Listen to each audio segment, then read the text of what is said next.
మీ పిల్లలు లేజీగా లేరు, వాళ్ళు మెంటల్లీ స్ట్రక్ అయి ఉన్నారు. ఎస్, మీరు ఎప్పుడైనా మీ పిల్లలు హోంవర్క్ చేయను అని చెప్పడం కానీ, లేదా ఈ వర్క్ నేను తర్వాత చేస్తాను అని పోస్ట్పోన్ చేస్తూ ఉండడం కానీ, లేదా బుక్ అలానే ఎదురుగా పట్టుకొని ఎంతసేపు అయినా కానీ వర్క్ ఫినిష్ చేయకుండా ఉండడం అబ్జర్వ్ చేశారా? మీరు అలా చూడగానే ఏమనుకుంటారు? వీళ్ళు లేజీగా ఉన్నారు, కొంచెం కూడా వర్క్ ఫినిష్ చేయట్లేదు అని అంటారు. అవునా కాదా?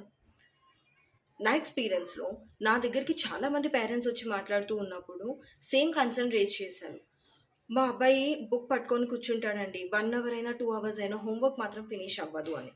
కానీ అదే స్టూడెంట్తో నేను కూర్చోపెట్టి వర్క్ చేయించినప్పుడు ఆన్ టైం వాళ్ళు ఫినిష్ చేయగలిగారు. దీనికి ఒకే ఒక సింపుల్ థింగ్ ఏంటి అని అంటే, ఫస్ట్ ఆఫ్ ఆల్ అసలు పిల్లలకి ఏం చేయాలో తెలుసా లేదా?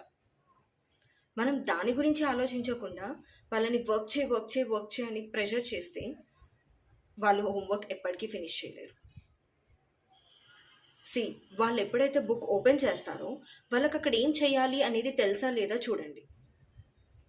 వాళ్ళకి అది తెలుసు అంటే ఈజీగా వాళ్ళు వర్క్ ఫినిష్ చేస్తారు. కానీ ఎప్పుడైతే అక్కడ ఏం చేయాలో తెలీదో వాళ్ళకి ఎమ్మటే వాళ్ళ బ్రెయిన్కి ఒక సిగ్నల్ వెళ్ళిపోతుంది, లైక్ ఇదేదో చాలా కష్టంగా ఉంది, ఇది నేను చెయ్యలేను, నా వల్ల కాదు అని చెప్పి వాళ్ళు అనడం మొదలు పెడతారు. సో అక్కడ ట్రై చేయడం కన్నా వాళ్ళు దాని నుంచి ఎస్కేప్ అవ్వడానికి ట్రై చేస్తారు.